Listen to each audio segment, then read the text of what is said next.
with True Grace Health. I'm the Senior Director of Product Development, and I am here with Tom Gorley.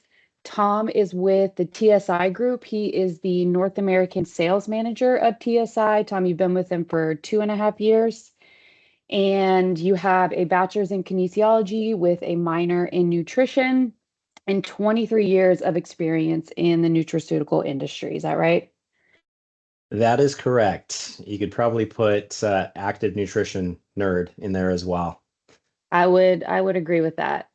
And so Tom is going to talk to us today about creatine. So Tom, why don't you take it away? Great. Thanks, Jen. So I'm a visual person, so I'm going to just put up some slides on the presentation here. Let me know when you can see it. We can see it and yep, good to go. Okay, awesome. So yeah, first, thank you, Jen, for that introduction. I really got into this industry because of creatine. It started my junior year of high school, and I started taking a weightlifting course. And during that time, I was bench pressing, and I kind of got stuck. I hit a plateau, and a lot of the older boys were, of course, benching more than me. And so I'm like, what can I do to increase my bench? And some guys recommended something called EAS phosphagen was what the product was called back then. And it was creatine monohydrate. And long story short, first week of taking it, I noticed an increase. Like I think I went up 10 pounds in the first week. And about 3 weeks, I was hitting some respectable weight on the bench press. So I was just blown away, and I wanted to learn more about dietary supplements and creatine and other things that could really enhance performance at the time. And that kind of led me on my journey to personal training and wanting to become a physical therapist. You know, when I was during college, I was taking nutrition courses, and I actually became so much more interested in nutrition that I ended up getting a job for a company called Your Vitamins for Andrew Lessman. It's a direct-to-consumer CPG brand that sells on HSN, and that's kind of where I got my start. But creatine got me into this business, and I love everything creatine. So I was lucky enough to join TSI at a time where they were looking to optimize certain ingredients. And one of the things that I wanted them to optimize was creatine. Creatine monohydrate has some issues with it. It's not completely perfect. And I was wondering if we could solve some of these things. So I want to talk to everybody about our next generation creatine monohydrate. And first of all, this is one of the questions that I'll get asked sometimes because there's many forms of creatine out there. Why creatine monohydrate? So in terms of research on creatine, if you were to do a PubMed search, I just typed in creatine. It comes up with over 71,000 results in terms of like published papers on specifically creatine. If you specify creatine monohydrate, I believe it's above 4,000 published studies. From there, when you're getting very specific, if it's just creatine by itself and not added to another ingredient, like such as HMB or some other synergistic additive ingredients, it's well above 1,000 studies on just creatine monohydrate. So a lot of studies. That's one of the reasons why we chose the creatine monohydrate form, because it does have the most studies in terms of like creatine forms on it. You look at creatine content as well. You're going to have creatine anhydrous, which is creatine dehydrated when you take out the water molecule. Creatine monohydrate is the with water version of that. And you can see, with the exception of creatine anhydrous, the actual amount of creatine you get per dose in creatine monohydrate is among the highest. We then look at cost to benefit ratio. Creatine monohydrate is the lowest cost of all the various forms of creatine out there. One of the questions that I'm asked is if bioavailability is the same. So creatine monohydrate bioavailability is about 99%. It's close to 100% bioavailability. Creatine anhydrous is as well. Why aren't you using creatine anhydrous? Besides the cost, you do get a little bit more creatine per dose with creatine anhydrous, but it's not super practical to put into a dietary supplement because the water was removed from it. It's very hygroscopic. It loves water, it loves moisture. It's very difficult to store. When you put it into products, it's likely to clump up like a lot of hygroscopic materials do. And because it does absorb moisture very rapidly, it can cause it to break down into creatinine. So it's not an ideal source. And so when we looked at creatine forms, creatine monohydrate really was the optimal form to go with. We also looked at studies with efficacy and bioavailability. No other form of creatine monohydrate is any more beneficial than creatine monohydrate. When you stack it gram for gram, nothing is more beneficial than creatine monohydrate. So it's kind of the reasoning behind sticking with creatine monohydrate as a starting point. And Jen, if you have any questions, feel free to interrupt me and ask those. Absolutely. So in terms of creatine monohydrate being the most studied ingredient in sports and active nutrition behind protein, here's some interesting points with creatine. So first of all, the majority of creatine is stored as phosphocreatine in your muscles, in your skeletal muscle cells. It's 95% of the body's creatine is stored there. I think that's why creatine is most associated with a lot of the muscle strength type of benefits that you see. But we'll discuss creatine is much, much more beyond just, muscle and strength support. Creatine actually supports your actual energy. It helps regenerate what is called ATP. That's adenosine triphosphate. And that's the actual energy currency of the body. We're not talking stimulant energy like caffeine. We're talking actual energy your cells use. So it's one of the first fuels the body uses for short bursts of strength and that immediate energy. The brain uses it as well. So ATP is very, very important. In terms of some of the more recent studies, and specifically looking at like women's health, this is a very interesting area of research for creatine. The majority of the studies in the past have been on males, so we want to see how creatine performs in female populations and just female populations, because there are studies that had both males and females in there as well. So we're finding again, just like a lot of the previous studies on males, that taking creatine monohydrate does add to an increase in strength, which can correlate to increases in lean mass gains as well when you're pairing it with and doing resistance training, of course, which I think is awesome. So back in the day when I was doing personal training,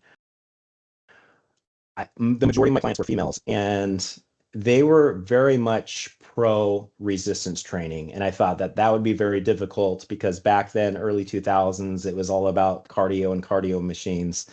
So getting my female clients to do strength training and resistance training was easy. They were very open to it. I was happy, that they were going with that.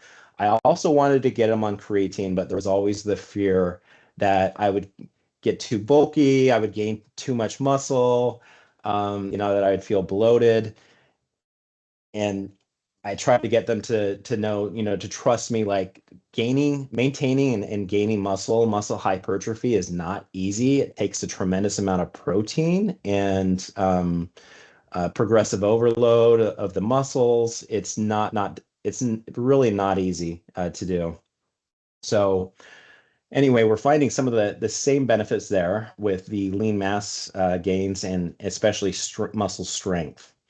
In terms of differences during life stages, this is some interesting research that's taking place now, particularly in the perimenopause, menopause phase, where they're finding that creatine monohydrate supplementation also has some benefit in preserving muscle and certainly in muscle performance, where that becomes a priority.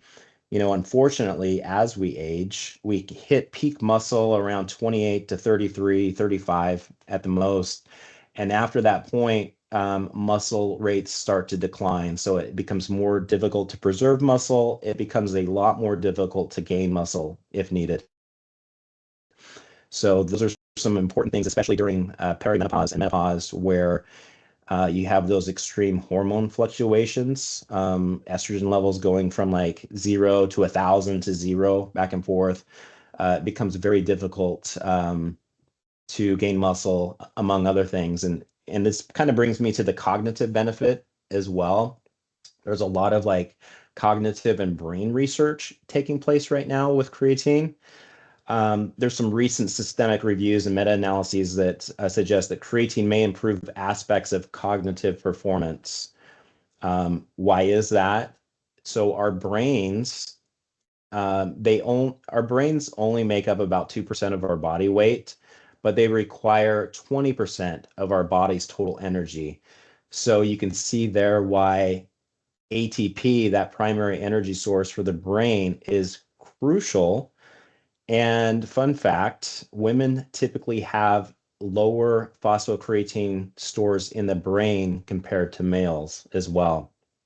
And this becomes even worse during stages of hormone fluctuations during the cycles that women have, also during perimenopause, menopause, when hormone fluctuations are present.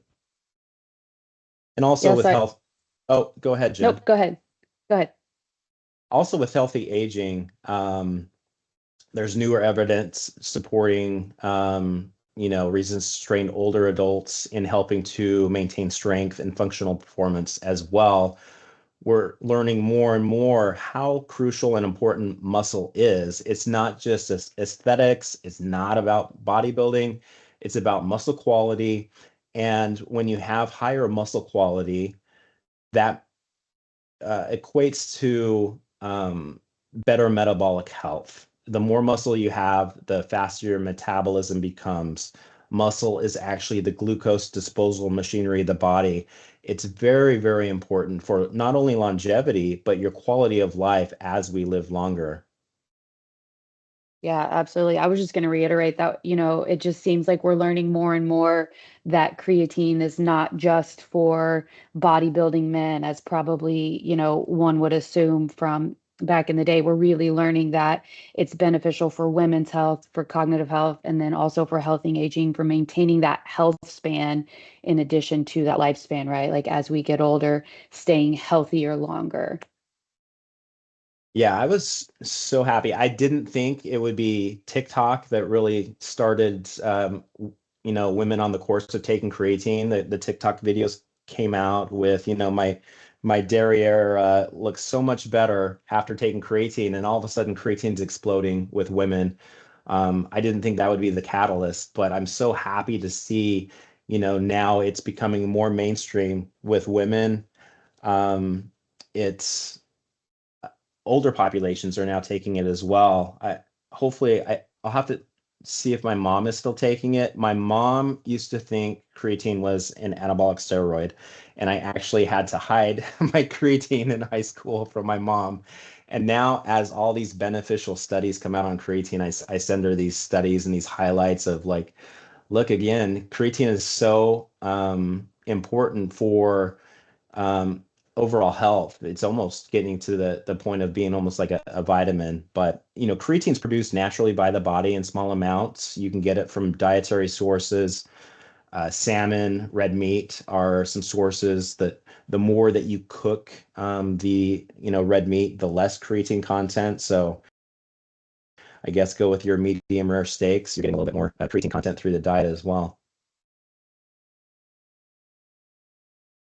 So I've mentioned ATP, so I wanted to kind of review over this real quickly. This kind of goes back to biology and the Krebs cycle. But the way that I think of ATP, in like the body's energy currency, like I think of ATP as like a battery. So your body uses ATP when you're doing those like short bursts of like strength, lifts, sprinting, things like that use up a lot of ATP. It does get used up and it no longer becomes ATP. It gets downgraded to something called ADP, adenosine diphosphate. So essentially at that point, it goes from having three phosphate groups to only two. And what creatine does, creatine being stored as phosphocreatine, it donates a phosphate. So that ADP you can think of as kind of like a drained battery, and now creatine is going to be the battery charger. It donates that extra phosphate group, and then it then again becomes ATP again. And like a battery charger, it does take time to regenerate from ADP back to ATP. When I'm lifting, especially if strength is really important to me, it takes around 2 minutes to go from ADP back to ATP. So generally, I'll take a 2 minute or more rest if strength is my goal when I'm working out. It's not always my goal. So a lot of times I'm taking like a minute and a half. So it really depends on the benefit you're looking for, but that's kind of like just a fun fact about ATP in the body. So that's really the easiest way to think about it. ATP is the charged battery, ATP or ADP is the drained battery, and then creatine is that portable charger or that battery charger. Such a great analogy.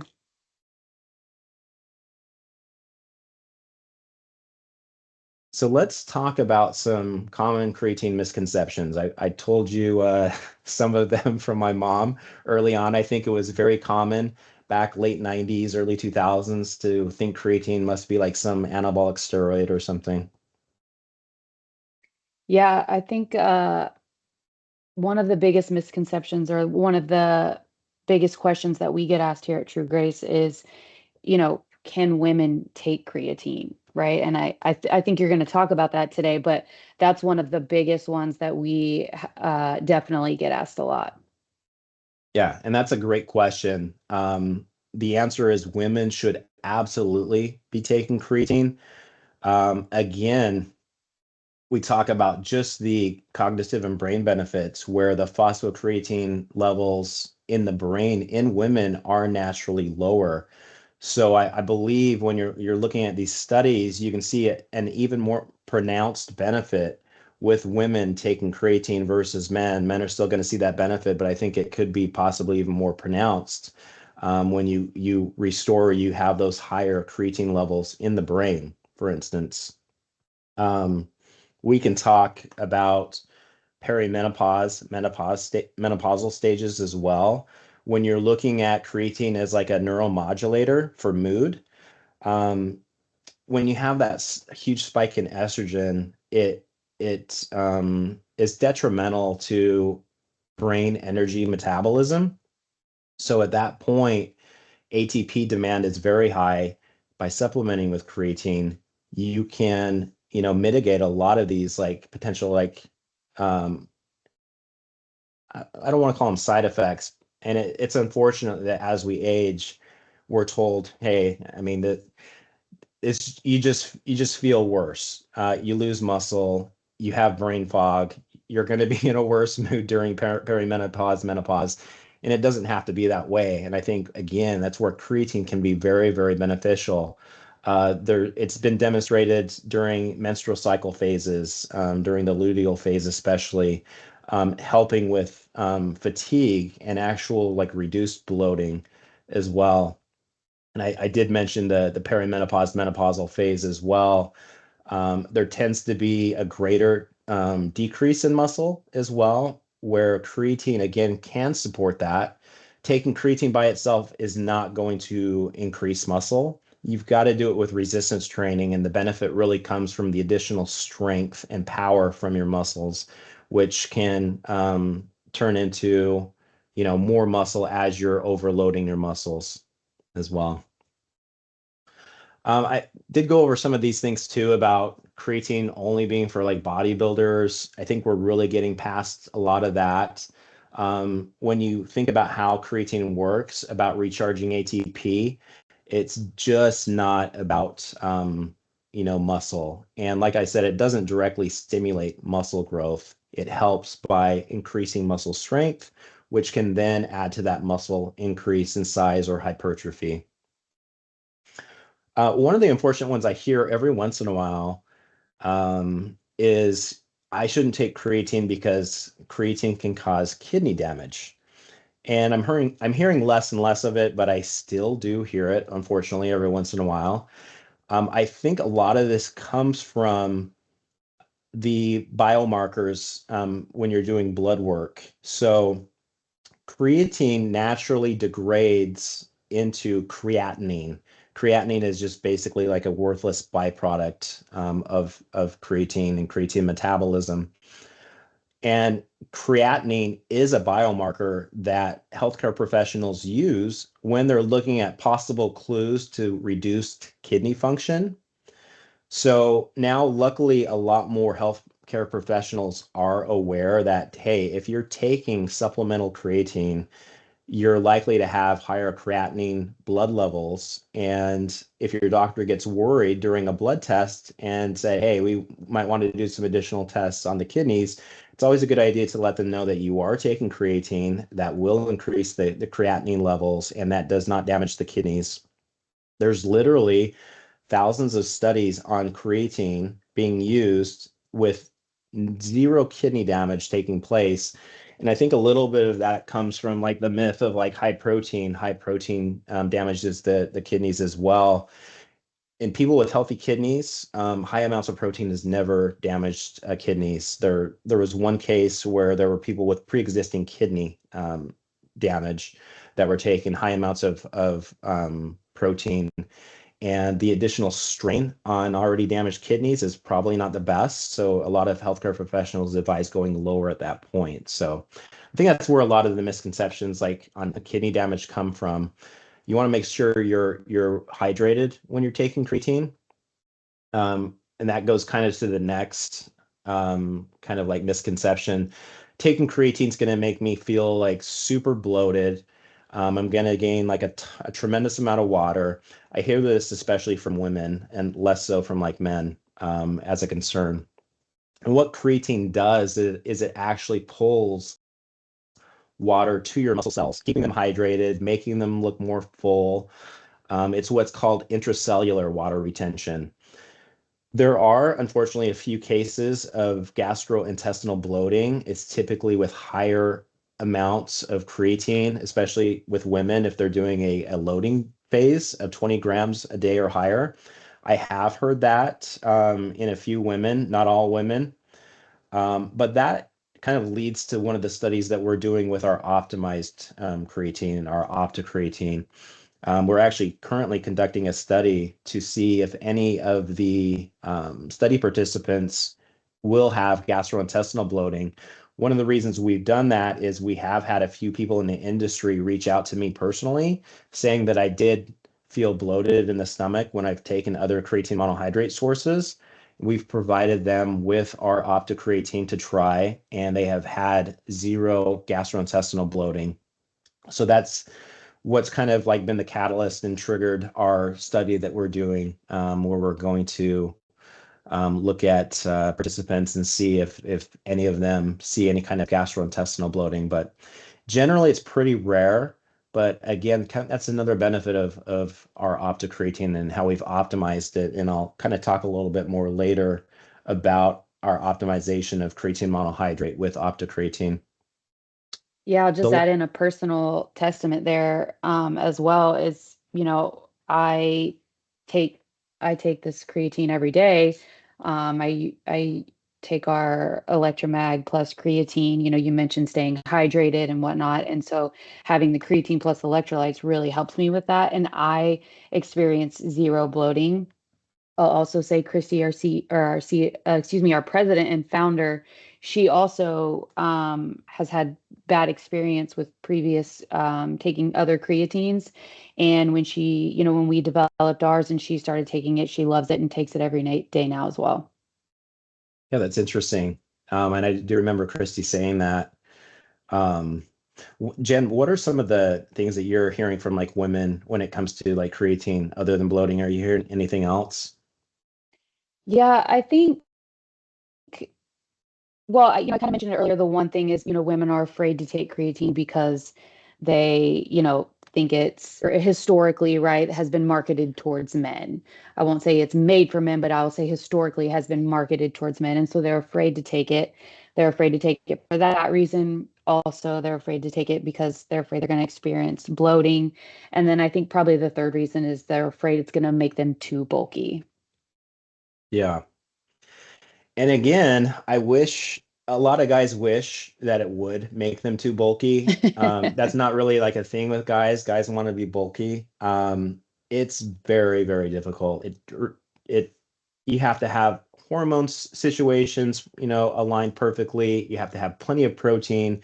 You have to have the right kind of like resistance training program, a tremendous amount of stimulation and overload on the muscles.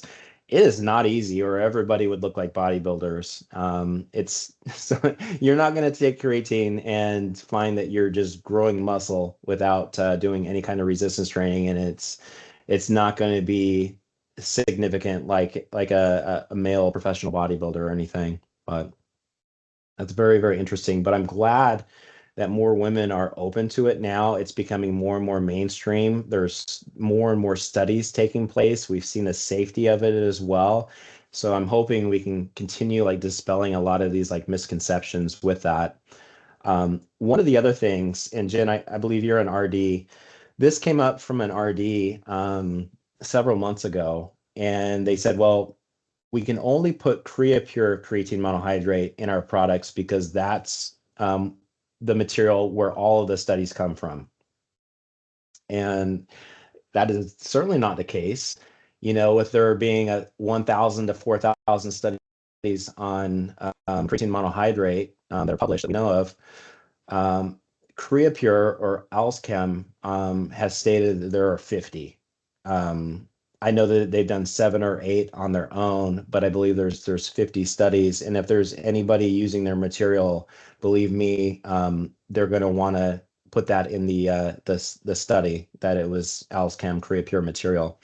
So the reality of the situation is when you're looking at the U.S. market, anywhere from 70 to 90% of all creatine monohydrate comes from China, and up to 20% at one given point can come from Germany.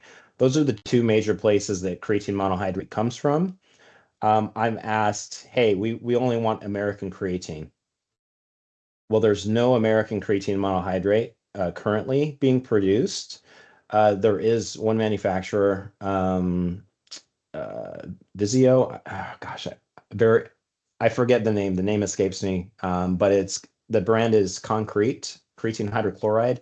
That is the only creatine manufactured in the United States. So in terms of like quality, there's actually a new organization called ICON. It's an international creatine quality organization that has just started off. And their purpose is they want to review and analyze all batches of creatine for all members, all ICON members. And they will actually require all batches are tested for certain impurity levels. And they have different thresholds where they can say, hey, this is a very high quality creatine. Just because it doesn't come from Germany doesn't mean it's not a high quality creatine. And that's certainly what we look at TSI as well. TSI is a global organization. We manufacture materials for North America, for Europe, for Asia, Australia, all over the world.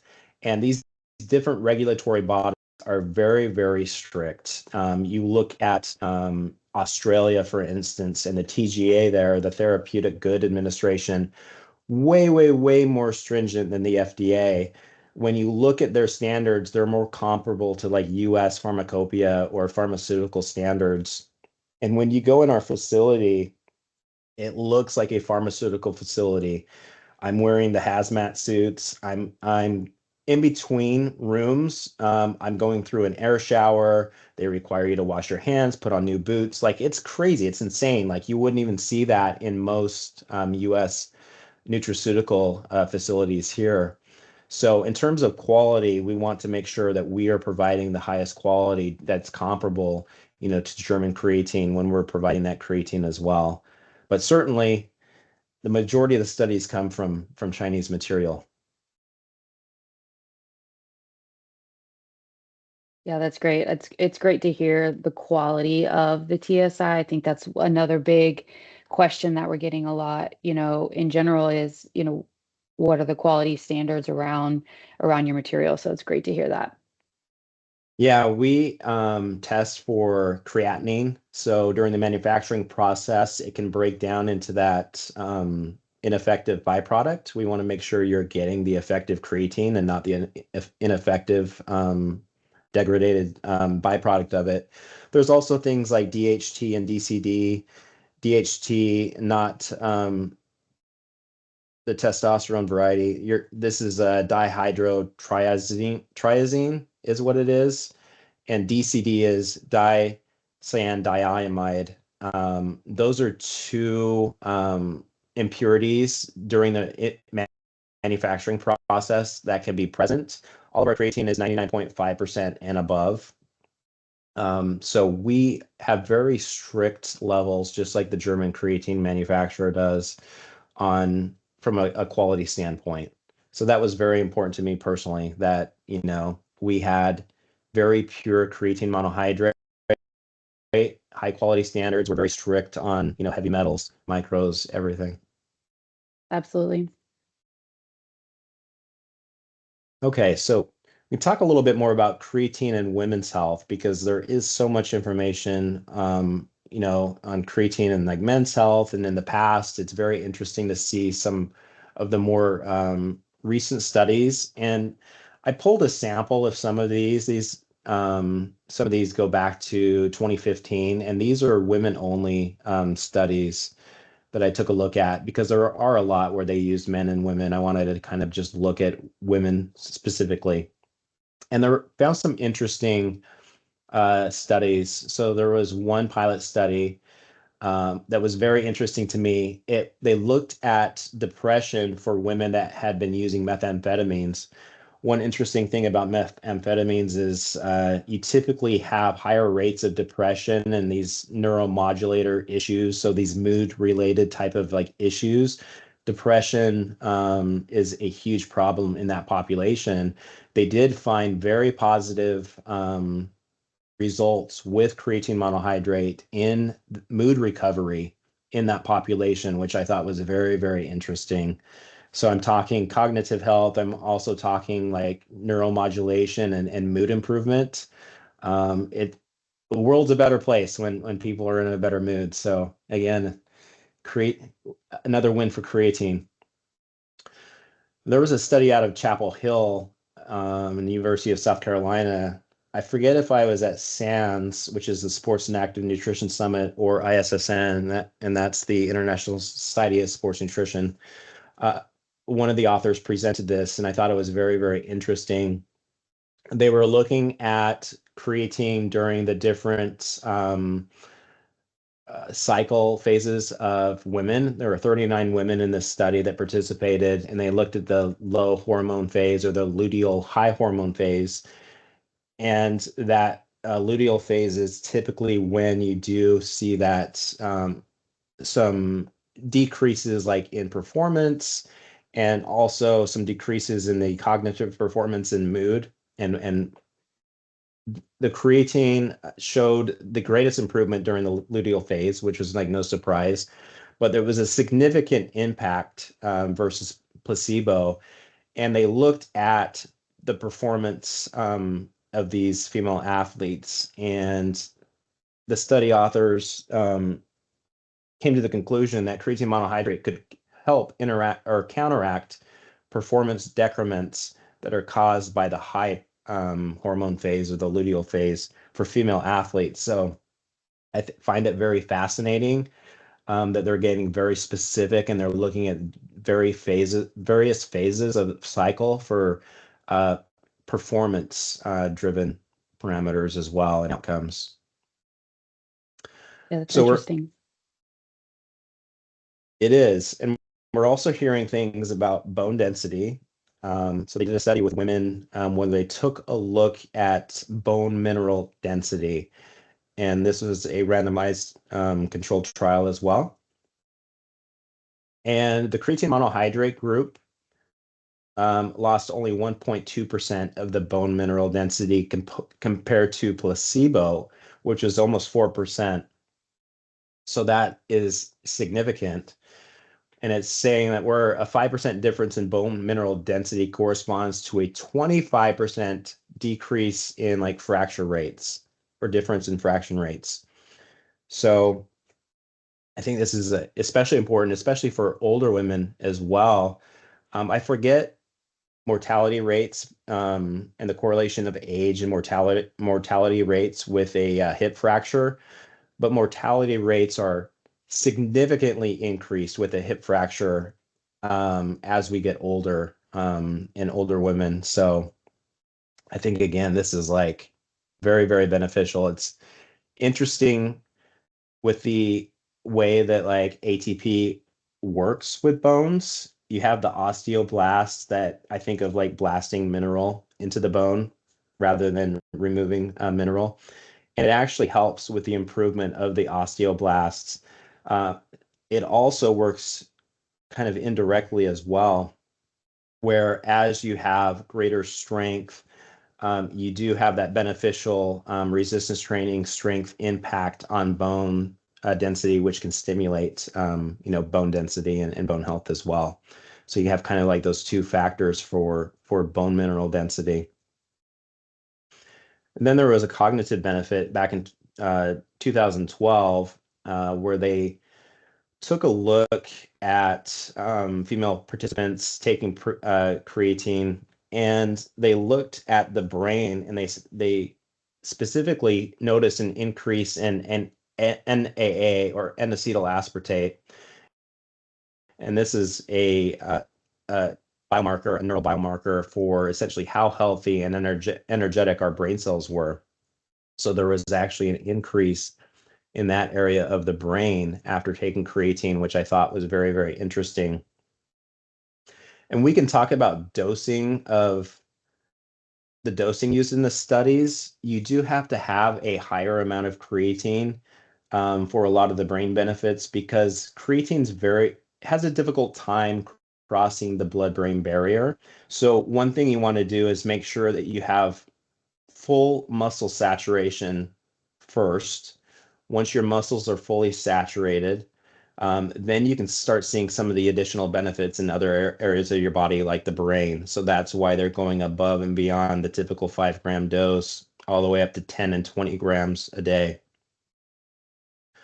But so I'm curious, and I'm a big fan of your Fuel Her creatine with magnesium and creatine plus electromag as well. Um, when you're formulating products like that, what needs did you look to address with women? Yeah, I think specifically with women, specifically with our Fuel Her, which is the 5 grams of creatine plus 100 milligrams of magnesium, we really wanted to offer something additional for women, right? We wanted them to know this is beneficial for them. And magnesium is a mineral that I personally believe all women need to take more of. Our bodies deplete our levels of magnesium very rapidly, especially during times of stress. And these days, right, who's not stressed? And so our body is using up our stores of magnesium so quickly. And so I think it's one mineral that absolutely needs to be replaced, especially in women. And so we combine that with the creatine in order to provide that additional benefits for the muscle support along with the stress support to maximize their metabolic health overall. Yeah, I think magnesium is a great synergistic ingredient that goes perfectly well with creatine.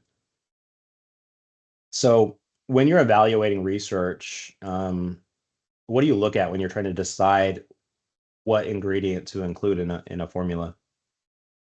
Yeah, I mean, definitely looking at the gold standard clinical trials, right? The placebo control, the double blind, like we want to make sure that the science is there and the quality of science is there. You can find a study on almost anything, right? And you can find manipulated data, or you can spin the data however you want. And so I think it's important when we're looking at the science to look at the breadth of science and how the science is completed, right? How the study is done in addition to the results. The results are great, but how did we get to those results? And so I think that's the most important thing when evaluating the science on any ingredient that we put in any of our formula, but especially creatine, magnesium for the Fuel Her. And then, additionally with our Electromag plus creatine product, all the additional benefits of the electrolytes in order to support that cellular hydration, which ultimately helps hydrate your body, your muscles, to maximize the benefits of that creatine. Yeah, that's great. And I think unfortunately not everybody looks into and takes the time to dive into the methods and how the study was conducted, because there is some junk science out there, and a lot of people will go off just headlines without looking into how the study was put together, or pre-existing conditions, when there's sensational news on, oh, this beta carotene led to possible damage to the body. It's important to look into those things. So I'm glad that True Grace, monitors all those studies and really does a deep dive before you're looking to put an ingredient in there. Yep, absolutely. So next, I wanted to talk a little bit about OptiCreatine and why it's the next generation creatine monohydrate, or creatine monohydrate 2.0. So one of the biggest problems, and that I would say there's some top complaints with creatine monohydrate. One of them is being the poor solubility and the gritty mouthfeel. So with the poor solubility, when you're mixing a lot of the regular creatine monohydrates out there, you do get some particles that are not soluble that eventually will fall to the bottom. And it's been 30 years of taking creatine. I have my ways of taking creatine where I call it the creatine tornado, where I'm taking my shaker cup and I'm circling it around until there's like this vortex or this tornado of water. And while it's still kind of like in solution, like I'll try to drink it, or while it's still in the water and it's not at the bottom, I'll try to drink it. And the sensory feel is not great with normal creatine monohydrates. It's very sandy and gritty on your teeth and your tongue, especially when you get to the bottom of the bottle and you're drinking the last little bit of it. It's kind of a turn off, especially if you're new to creatine. It's a big turn off, and it's one thing that I notice a lot now between our OptiCreatine and regular creatine monohydrates when I try other people's products. Um, then there are the like gastrointestinal side effects that a few people have as well. The one thing we wanted to focus on though is, can we make it more soluble, and can we have like a better sensory experience when you take it? So I want to show a little video that kind of demonstrates our OptiCreatine versus other creatines out there. So you can see the first bottle, we have a non-micronized. It's probably an 80 mesh creatine next to our OptiCreatine. And then we have two other micronized competitors out there on the market. The micronized are the smaller 200 mesh particle size. You can see within 30 seconds, our material is clear. There's no particles settling to the bottom. And if you didn't see somebody mixing the OptiCreatine into the bottle, you would think it was just water. So you essentially have like the same mouthfeel as just water. And this is beneficial too when you're mixing it in other products. Like sometimes I'll add it to my protein. Gritty protein at the bottom is not great, and not great from like my palate. With our OptiCreatine, like I don't notice when I'm mixing it in with my protein drink or with other ingredients as well. So These are like Yeah, some I'll of the say big benefits. it's one of my favorite things about the OptiCreatine is just it is so neutral and you can't even tell it's in there. Like you can just put it in regular water and you can't even tell. So it is one of my favorite things about the OptiCreatine. So is that why when you guys were looking at like a creatine product that you chose creatine, or why exactly did True Grace choose OptiCreatine? That's exactly why we wanted to create the best consumer experience, right? So we went with OptiCreatine, which has all the science, the creatine monohydrate, like, like we just talked about, has all the science there. And then on top of that, it gives the customer the best consumer experience possible. Because we want the consumer to keep coming back. We want them to maximize their benefit of this creatine, right? And if it tastes gritty and it tastes funky, for lack of a better term, you're not going to keep coming back and you're not going to ultimately get those benefits. And so having that good consumer experience creates the best end result for the consumer. Absolutely. And we're seeing so many new consumers to creatine. We want them to make sure that it is a beneficial experience, that they continue taking it. And what happens if they try a competitor? Well, we're seeing that they're coming back to OptiCreatine because they realize they're not experiencing that same experience when they take creatine. Yes, exactly.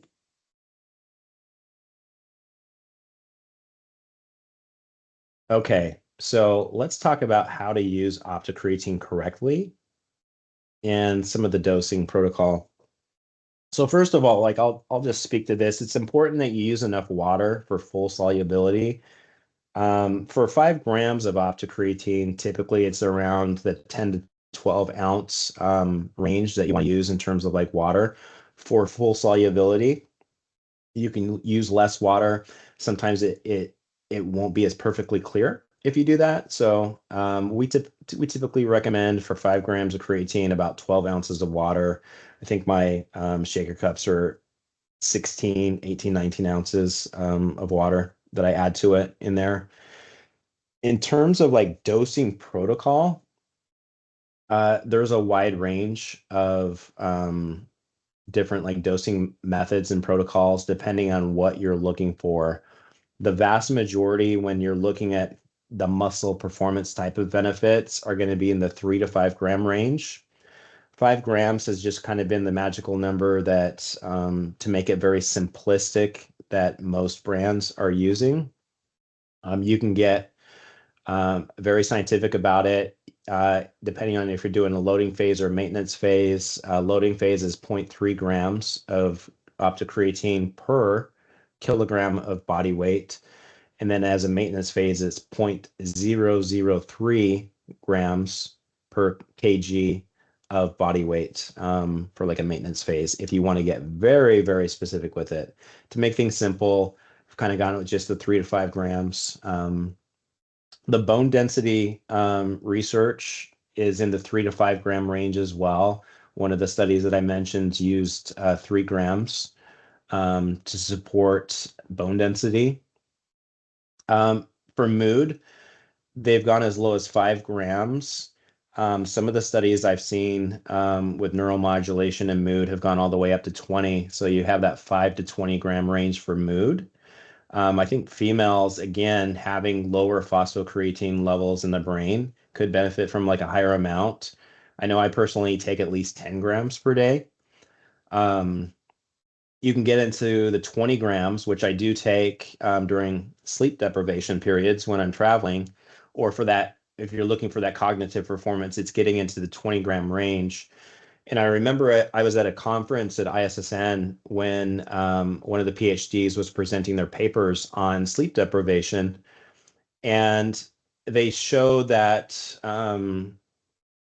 when waking up after sleep deprivation, taking 20 grams of creatine monohydrate and doing a little bit of light resistance training greatly mitigated like a lot of the side effects associated with sleep deprivation.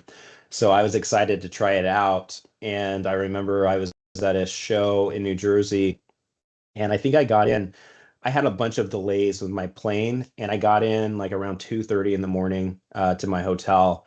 and I had to be up at 5:30 for a gym networking event. We call it net workouting. And I had already committed to it, or honestly, I would have slept in, but I'm like, let's put this to the test. And I had my creatine with me. So I took 20 grams of creatine, of course, got to the gym and did some of that light resistance training. And the rest of the day, like I was operating at like 95% of my normal cognitive like abilities. Like I thought like I would have brain fog, my mood would be horrible, and I was very pleasantly surprised by it. And so it was a fun way of like kind of testing out one of those studies. So there are some people that choose to load creatine. If you do that, the loading dosage is 20 grams per day for 7 days. That will get you to full muscle saturation in 7 days. You don't have to load. You can do your 3 to 5 grams every day. It just means it's going to take about 3 to 4 weeks until you hit that peak muscle saturation.